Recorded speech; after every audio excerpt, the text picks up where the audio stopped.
함께 유다서를 함께 나눠보도록 하겠습니다. 계속해서 말씀을 드리는 거지만 교회가 세워지던 이 1세기에는 지금 우리처럼 믿음이 이렇게 든든하게 서 있지 않았어요. 그러다 보니까 자기가 이단인 것도 모르고 교회 안에서 이게 옳은 거야, 이게 진리야라고 외치다가 이렇게 이제 이단의 무리가 되어서 이렇게 나간 사람들이 많이 있었습니다. 오늘 이 유다서도 이 저자가 누구냐면 이 저자는 예수님의 친동생이었고 또 예수님의 형제였던 야고보서를 쓴 야고보와 형제고 또 예수님의 형제였던 유다가 쓴 서신입니다. 이 서신을 썼던 이유는 한 장이지만 당시에 얼마나 교회 안에 이단들이 횡행하고 그들이 하나님의 이 진리의 가르침을 어지럽히고 있었는가를 오늘 이 유다서 1장 전체를 보면 잘 드러내주고 있습니다. 그래서 오늘 이 유다서 내용도 믿음을 가진 성도들에게 두 가지를 가르쳐 주는 거예요. 하나는 뭐가 이단이냐, 도대체 어떻게 한 것이 이단이냐라는 거죠. 그리고 두 번째로는 참된 성도는 어떻게 살아야 하는가. 그러겠죠. 이단이 아닌 참된 성도는 어떻게 사는 것이 맞는 것인가. 한 장이지만 이런 부분들을 잘 설명해 놓고 또 하나는 그러면 이단 쪽으로 가는 성도들을, 연약한 자들을 성도들은 어떻게 대해야 하는가라는 한 장 안에 대단히 중요한 것들을 많이 담고 있는 책입니다.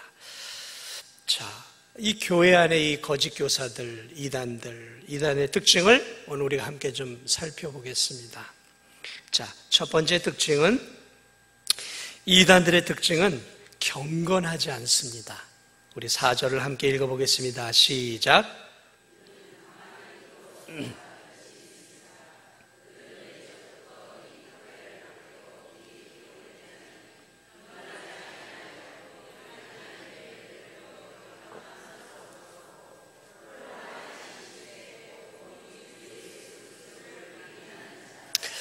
첫 번째 특징이 뭐니까 경건하지 아니하여 라고 말하고 있어요. 경건하지 않습니다. 이 경건하지 않다라는 말은 무슨 말이냐면은 겉으로는 하나님을 믿는 것 같아요. 찬양도 드려요. 예배도 드릴 수 있습니다. 입술로는 내가 예수님을 믿습니다. 고백을 할 수 있어요. 그런데 여기서 경건하지 않다라는 그 의미는 무슨 말이냐면 마음속에 말씀이 중심이 아니에요. 삶을 살아가면서 하나님이 중심이 없어요. 일주일의 삶을 살면서 말씀이 중심이 없어요. 그냥 겉으로는 나 그리스도인입니다 라고, 나 진도중앙교회 교인입니다 라고 하고 예배는 드리는데 일주일의 삶 속에서 전혀 이 사람의 삶이 예수님과는 상관없는 삶을 살아가는 거예요. 중심에 예수님이 없어요. 말씀이 없다는 것이죠. 그냥 내가 옳다 생각하고 내가 판단하기에 이게 옳은 거야 라고 하는 그런 쪽으로 가는 것, 이것을 경건하지 않다라고 말을 하는 거예요. 그렇기 때문에 우리가 이 성경의 말씀을 굉장히 주의 깊게 들어야 돼요. 오늘 이 사절을 보면 이는 가만히 들어왔다 그랬어요. 교회 안에 가만히 들어왔어요. 그러니까 조심스럽게 들어왔어요. 그러니까 몰라요. 우리는 어떻게 쉽게 알 수 있겠습니까? 여러분, 이단이 교회에 들어올 때 나 이단이요 하고 여기다 명패를 크게 붙이고 이단 김백만 해가지고 들어옵니까? 그렇게 안 들어와요. 나 3단이요 라고 그렇게 사람들에게 드러내겠습니까? 그렇게 안 해요. 더 신자인 척하죠. 교회 안에 들어오면. 요즘 그 횡행하는 이 신천지 이단들이 가만히 들어와요. 가만히. 정명석 JMS, 무슨 하나님의 교회, 뭐 별의별 이단들이요 기성교회 신자들을 유혹하기 위해서요 구렁이 담납듯 쏙 들어오지 나 저기 절대 그렇지 않습니다. 이 당시도 마찬가지였어요. 그런데 그들의 삶을 보니까 중심에 예수님도 하나님도 말씀이 없어요. 그냥 내가 원하는 대로 사는 거예요. 자, 그렇게 살다 보니까 이들의 두 번째 특징은 무엇이냐면 하나님의 은혜를 방탕한 것으로 바꾼다. 4절을 보면 그 후반절을 보면 하나님의 은혜를 도리어 방탕한 것으로 바꾼다. 이 방탕이라는 말을 쓰고 있어요. 방탕. 그런데 이 방탕이라는 말이 조금 더 정확하게 이 전체를 보면 이 성적 부도덕과 연결이 되어 있어요. 방탕. 그러니까 자기 마음대로 산다라는 거죠. 그러니까 자기의 육신의 소욕대로, 육신의 욕망이 원하는 대로 살아가는 거죠. 그렇죠.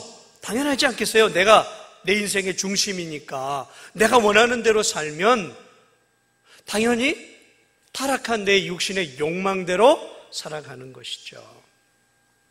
8절을 볼까요? 8절을 봅니까? 함께 읽겠습니다. 시작.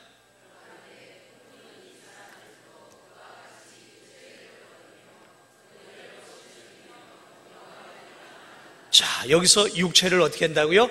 더럽히며 하나님이 주신 거룩한 이 육체를 성적으로 또는 쾌락을 즐기면서 방탕하게 사는 거예요. 방탕하게. 육체를 더럽히는 삶이에요. 하나님이 우리에게 육체를 주셨잖아요.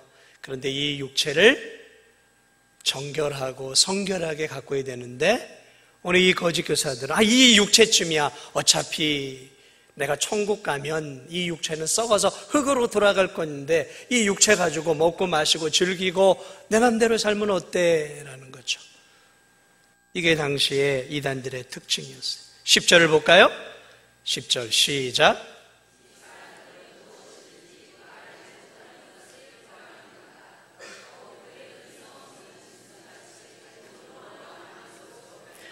여기서는 뭐라고 표현하고 있냐면 이성 없는 짐승같이, 다시 말하면 본능대로 산다라는 거예요. 계속 같은 말을 다른 표현을 하고 있죠. 본능대로 사는 거예요. 본능대로. 하고 싶은 대로 사는 거예요. 그것을 성경은 또 뭐라고 해요? 이성 없는 짐승. 짐승은 어떻게 살아요? 본능대로 살잖아요. 먹고 싶으면 먹고, 자고 싶으면 자고, 싸우고 싶으면 싸우고, 본능이잖아요, 짐승은. 그런데 교회 안에 들어온 이 사람들이 이성 없는, 생각하고 분별하고 절제하고 이것이 옳은가 말씀을 통해 비추어 보고 이런 삶을 살면 안 된다라고 하나님의 말씀을 통해 생각하고 판단하는 하나님 주신 이성을 사용하지 않고 그저 본능대로 내 욕망대로 사는 거죠. 욕망대로. 오늘 세상을 보세요. 욕망대로 살잖아요. 하고 싶은 대로 하잖아요. 하고 싶은 대로 하니까 어떻게 해요? 걸리적거리는 게 성경이잖아요. 그래서 동성애자들이 타겟으로 삼은 게 어딘지 아세요? 교회예요, 교회. 왜? 본능대로 이성 없는 짐승처럼 살고 싶은데, 쾌락을 즐기고 방탕하고 향락을 즐기고 싶은데 교회가 반대를 하거든요. 그래서 이들이 하는 게 뭐냐면 정부를 통해서 법을 바꾸려고 지금 계속 애를 써요. 계속 애를 쓴단 말이죠. 동성애 허락하라라는 거죠. 트랜스젠더 인정하라라는 거예요.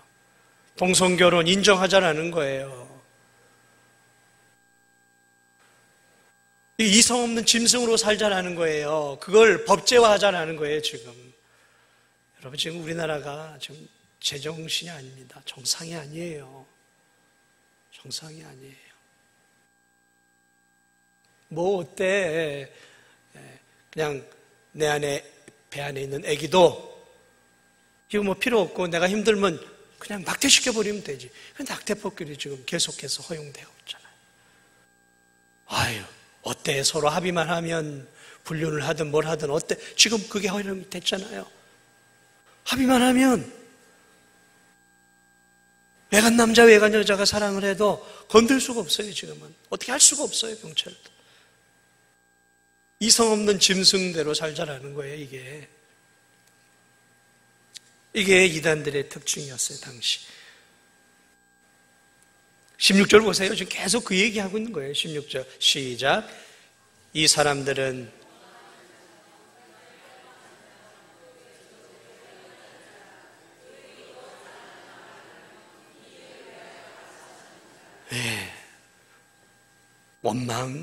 원망하고 불만을 갖고 그 정욕대로 사는 거예요. 계속 그 이야기를 하고 있죠. 정욕대로 사는.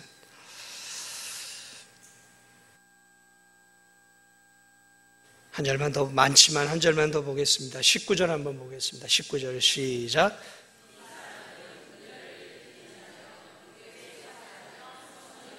이렇게 사는 자들은 분열을 일으켜요. 교회 안에 분열을 일으키고 육에 속한 자고 성령이 없는 자라는 거죠. 좀 무서운 말입니다. 이 교회 안에 있는 이단들의 특징이었어요, 당시. 그런데 이렇게 사는 것은 옛날이나 지금이나 똑같이 이단들의 특징이죠. 자, 첫 번째는 경건하지 아니하고 자기중심이고, 그러다 보니까 이성 없는 짐승처럼 욕망과 본능과 충동대로 사는 거예요. 충동대로. 오늘날로 쉽게 표현하면 느낌 가는 대로 사는 거예요. 필이라 그러죠. 아, 나 오늘 필 왔어. 이렇게 사는 거, 이게 이성 없는 짐승 같은 삶이라는 거예요. 세 번째, 이들의 특징, 4절 다시 한번 보겠습니다. 4절 맨 아래를 보면 이렇게 얘기합니다. 홀로 하나이신 주제, 곧 우리 주 예수 그리스도를 부인하는 자니라. 가장 결정적이겠죠? 여기서부터 사실은 이단이 출발하는 거예요. 이들의 가장 중요한 특징은 홀로 하나이신 주제, 만물을 다스리고 통제하는 주권자이신 우리 주 예수 그리스도를 어떻게 해요? 부인하는 자예요. 부인한다는 것이죠. 그러니까 이것은 입술로 부인한다는 얘기가 아니에요. 왜냐하면 이들은 교회 안에 침투해 있었기 때문에. 그러나 실제적인 그들의 삶 속에서는 예수님을 나의 구주, 나의 하나님으로 믿지 않았다는 거죠. 이 세 가지 특징. 자, 여기서부터 출발하는 거죠. 이 원론적인 진리를 거부하게 되면 그 나머지는 따라오게 돼 있어요. 자, 예수님을 구주로 하나님으로 믿지 않아요. 중심에 성령이 없어요. 하나님이 없어요. 그러니까 당연히 말씀이 없어요. 그러니까 경건하지 않는 삶, 자기가 원하는 대로 살아가요. 그러다 보니까 어떻게 살아가요? 본능대로, 충동대로, 욕망대로, 정욕대로 살아가는 것이죠. 이성 없는 짐승처럼 느낌 가는 대로 사는 거예요. 이게 이단들의 특징이에요. 근데 이단들의 특징만 되면 참 좋겠죠? 근데 오늘날 믿음을 갖고 있는 사람도 어때요? 욕망대로, 느낌대로 살아가고 있지는 않느냐 말이죠. 그렇게 살면 안 되는 거예요. 늘 우리는 생각하고 살아야 돼요. 생각이. 그리스도인은 생각해야 돼요. 무엇을요? 말씀을 생각하고 그 말씀에 비추어서 세상을 비추어 보고 말씀으로 나 자신을 비추어 보면서 이것이 하나님이 기뻐하는 삶인가 사단이 기뻐하는 삶인가를 비추어 보고 아, 이렇게 살면 안 되지. 이렇게 살면 안 되지. 하고 어떻게 해요? 기독교인은 그래서 이성을 먼저 사용을 해요. 이 생각을 많이 사용해요. 우리 요즘에 젊은이들 생각을 안 하려고 그러는 것 같아요. 이 핸드폰의 영향이 지대해요. 인터넷의 영향이. 생각하지 않아요. 인터넷이나 핸드폰은 TV는 뭐예요? 입 침 흘리면서 웃기다. 재밌다. 나도 저렇게 먹었으면 나도 저렇게 즐겼으면 우리로 하여금 생각하지 못하고 그죠? 이성 없는 짐승처럼 세상을 즐기고 이 세상을 따라가도록 만들어요. 그리스도인은 자꾸 생각해야 돼요. 생각해야 돼요. 생각하지 않으면 본능대로 살게 돼요. 말씀과 비추지 않으면 본능대로. 그러니까 여러분, 이 이단들에게 열매가 있겠습니까? 열매가 없죠. 12절 보세요. 12절 함께 읽겠습니다. 시작.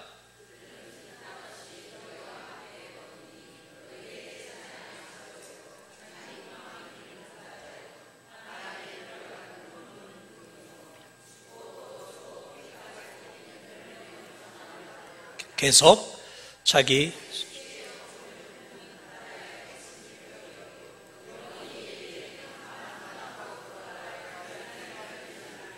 뭐라고 말하고 있어요? 이들은 애찬의 암초요. 성도들에 있어서 암초와 같은, 다른 표현으로 하면 성도들에게 있어서 독보석과 같은 존재라는 거예요. 그리고 이들은 또 어떤 존재예요? 자기 몸만 기르는 목자. 목자가 양을 위해서 애를 써야지 양은 신경 안 쓰고 자기 배만 불리고 있단 말이죠. 그거와 같다라는 거죠. 물 없는 구름. 그게 구름입니까? 제대로 된 구름이에요. 이리저리 움직여가는 물 없는 구름. 죽고 또 죽고 뿌리까지 뽑힌 열매 없는 가을나무. 수치의 거품을 붓는 바다의 거친 물결. 캄캄한 흑암으로 돌아갈 유리하는 별들. 이게 뭐예요? 의미 없는 존재라는 거죠. 전혀 하나님 앞에 의미 없고 성도들에게 하나님 나라를 위하여 전혀 아무런 열매를 맺지 못하는 존재들이다라는 거예요. 그럴 수밖에 없겠죠. 그러면 결국 이들의 앞길은 무엇일까? 이들의 앞길이 무엇일까요? 쭉 이야기를 했지만 딱 10절 한 절만 보겠습니다. 시작. 이 사람들은 무엇이든지 그 알지 못하는 것을 비방하는 듯 또 그들은 이성 없는 본능으로 아는 그것으로 멸망하느니라. 이들의 앞길은 뭐가 있다고요? 멸망이에요. 이 짧은 구절 안에 멸망, 심판 이것들이 계속 나와요. 결국 이렇게 하나님 없이 살아가는 자들에게는 아무런 하나님 앞에 열매도 없지만 영원한 형벌과 심판만이 이들에게 주어진다라고 말하고 있어요. 그러면 성도는 어떻게 살아야 될까? 성도는 어떻게 살아야 될까? 자, 성도는 우리 한번 3절 보겠습니다. 성도들은 어떻게 살아야 할까? 우리 3절 읽겠습니다. 시작.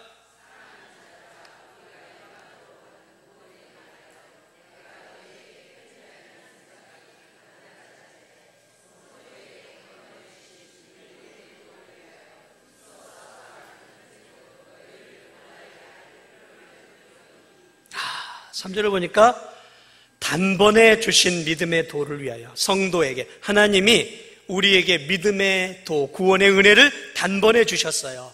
오늘 오전에 한 강도에게 믿음의 은혜를 단번에 주셨던 것처럼 저와 여러분에게도 믿음의 도를 주셨어요. 그렇기 때문에 믿음의 도를 위하여 우리는 뭘 해야 돼요? 힘써 싸우라는 거예요. 싸우라는 거예요. 이 죄악된 세상 속에서 참된 성도는 참된 믿음을 지키기 위해서 뭘 해야 돼요? 싸워야 되는 거예요. 싸워야 되는 거예요. 믿음의 선한 싸움을 싸우라. 바울도 그렇게 얘기를 하지 않습니까? 하나님이 내게 주신 그 믿음을 받았으면 그 믿음을 지키는 게 쉬운 게 아니에요. 쉬운 게 아니에요. 이 죄악된 세상 속에서 본능대로 우리로 살게 만드는 이 죄악된 세상 속에서 믿음의 도를 지키기 위해 예수 그리스도를 믿는 믿음을 지키기 위해서 힘써 싸워야 되는 거예요. 오늘 이 청년 헌신 예배를 드리는 우리 특별히 청년들 얼마나 이 세상에 유혹이 많아요. 오늘 이 세상은 우리에게 뭘 얘기해요? 자, 먹자. 먹판이에요. 먹자판이에요. 유튜브든 뭘 가든 먹자판이에요. 먹자. 온통 세상이 얼마나 이렇게 바뀌었는지 몰라요. 저 젊을 때만 해도 그러지 않았어요. 근데 지금은 TV만 틀면 먹는 얘기예요. 먹방 뭐 해가지고 온통 먹는 얘기예요. 먹자. 또 뭐예요? 즐기자 하면서 뭐 해외고 어디고 뭐 어디 가고 오늘 이 세상이요 먹고 즐기는 판이에요. 즐기는 판이에요. 이러한 세상 속에서 믿음을 제대로 지킬 수가 있겠습니까? 정신 안 차리고 정신을 차려서 믿음을 지켜야 돼요. 저는 우리 특별히 오늘 하신 예배도 우리 젊은이들 하나님이 은혜로 내게 믿음을 주셨어요. 그런데 이 믿음을 굳건하게 지키지 않으면 사단이 가만히 있지 않아요.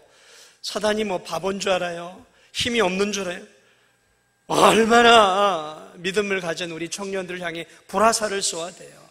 즐겨라, 먹어라, 마셔라, 부어라. 이 세상 속에 얼마나 좋은 세상이냐. 이 젊을 때 즐겨라, 유혹한 이 세상 속에서 믿음을 지키는 거 싸우는 일이에요. 싸우지 않고는 믿음을 지킬 수가 없어요.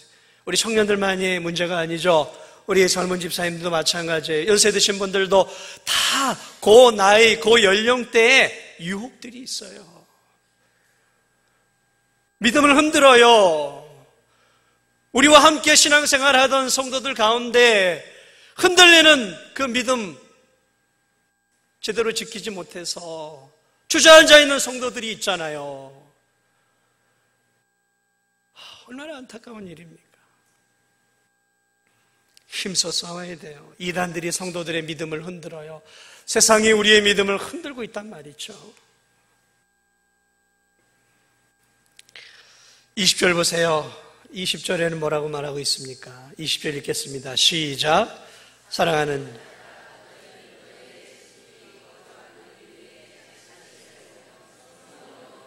21절.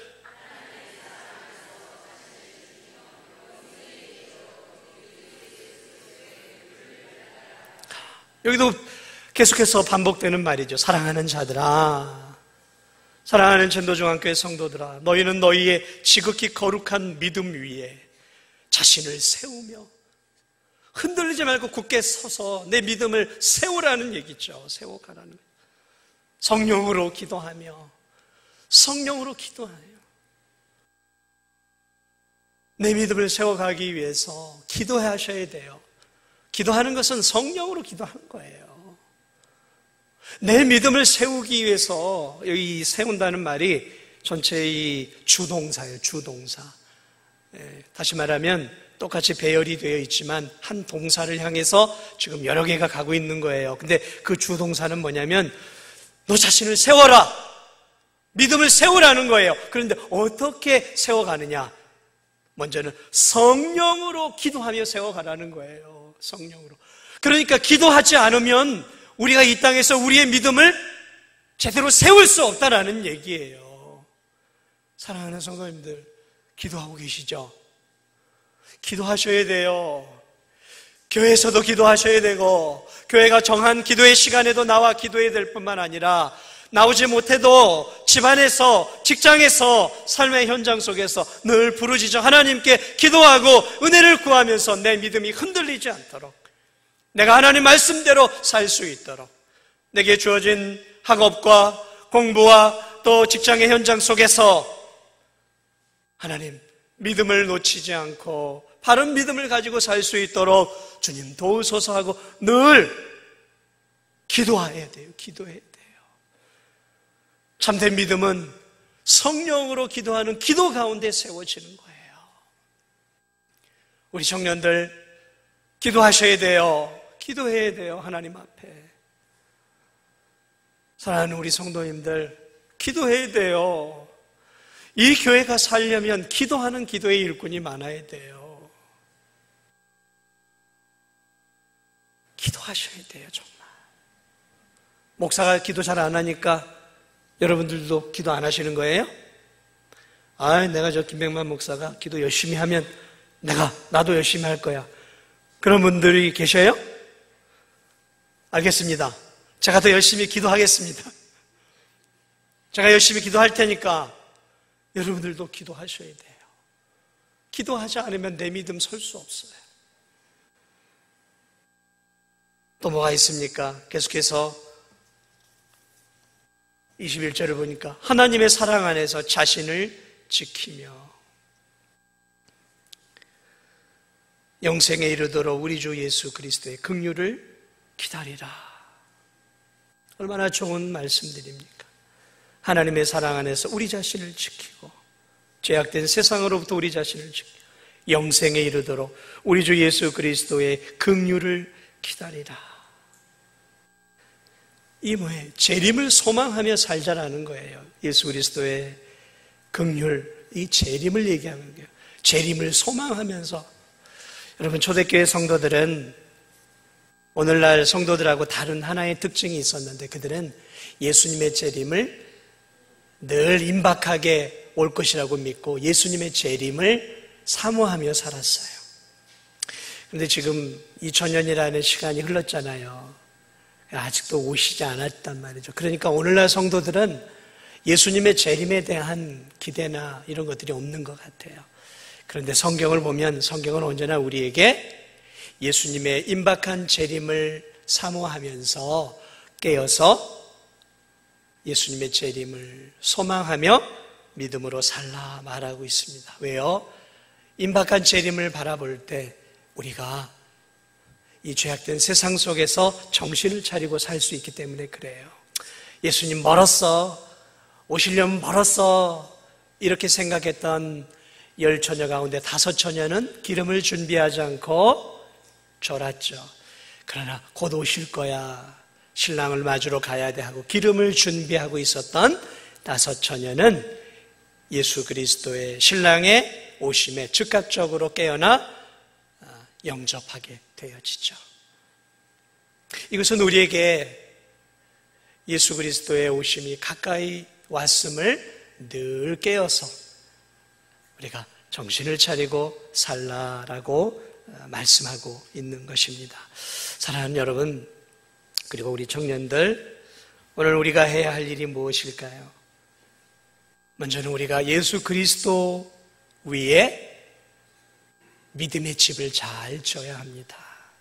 우리의 집은 예수 그리스도라는 반석 위에 세워져야 돼요. 그리고 예수 그리스도를 믿는 믿음 위에서 나 자신을 지키며 성령으로 기도하며 예수님의 재림을 바라보면서 날마다 우리의 믿음을 자꾸 세워가야 돼요.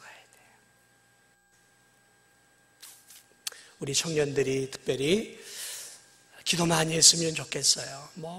우리 어른들에게뿐만 아니라 기도하지 않는 영혼은 솔직하게 제가 이렇게 표현할게요. 소망이 없어요. 기도하지 않는 성도들은 늘 깨어질 수밖에 없어요. 그리고 하나님의 말씀을 붙잡고 저는 우리 청년들이 공예배를 소중히 여기고 예배를 잘 드렸으면 좋겠어요. 믿음은 들음으로부터 나기 시작하는 거예요. 하나님의 말씀을 자꾸 들어야 돼요. 읽어야 돼요. 묵상해야 돼요. 그래서 그 말씀을 내 인생의 중심으로, 이단은 말씀이 중심이 아니었지만 그리스도인은 늘 말씀이 중심. 그러려면 자꾸 예배를 드리고 자꾸 성경을 읽고 자꾸 말씀을 묵상해야 돼요. 저는 우리 청년들에게 부탁을 드립니다. 오전 예배만 드리지 마세요. 오후에도 꼭 예배를 드리세요. 그래서 하나님 말씀을 자꾸 오전에 예배 드리는데 뭘 오후까지 예배 드려. 그렇게 말하는 청년들 가운데는 드라마는 3시간, 4시간 막 오부작, 육부작, 영화는 2시간, 3시간 해도 왜 이렇게 짧지? 그럴 거야 아마. 하나님 말씀을 우리 청년들이 많이 사랑하고 예배를 사랑했으면 좋겠어요. 오늘 이 헌신을 다짐하는 이 귀한 시간에 우리 청년들이 예수님 안에서 든든하게 서고 성령으로 늘 기도하고 하나님의 말씀을 듣기 위해, 읽기 위해, 묵상하기 위해 붙잡고 그 말씀을 가지고 세상 속에서 그 말씀으로 세상을 비추어서 내가 어떻게 살아야 할지를 한 걸음 한 걸음 나아가면서 결정하며 살아갈 때 하나님은 그러한 청년들을 존귀하게 앞으로 이 대한민국에서 귀하게 사용하시리라 저는 믿습니다. 사랑하는 성도님들, 마찬가지입니다. 우리가 하나님의 은혜로 이렇게 믿음을 가지고 단번에 주신 은혜로 이렇게 예수님을 믿고 살아가잖아요. 그런데 더 중요한 게 있어요. 그것은 하나님 주신 믿음을 잘 지켜가는 거예요. 잘 지켜서 튼튼하고 아름답고 견고하고 웅장한 신앙의 집을 지어 올라가는 거예요. 그것이 주님이 우리에게 원하고 계셔요. 나 이제 구원받았어. 나 천국 가는 백성이야. 그거 아니에요. 이젠 천국 갈 때까지 내 신앙의 집을 정말 잘 지어가야 되는 거예요. 흔들림 없는 집. 폭풍이 몰아치더라도 지진이 흔들어도 흔들리지 않는 그러한 아름답고 튼튼한 믿음의 집을 잘 지어 올라가서 하나님께 영광, 또 우리 교회의 기쁨, 또 이 민족 위에서 귀하게 쓰임받는 우리 청년들, 그리고 우리 성도님들이 되시기를 주님의 이름으로 축복을 드립니다. 우리 시간에는 우리 김종희 집사님이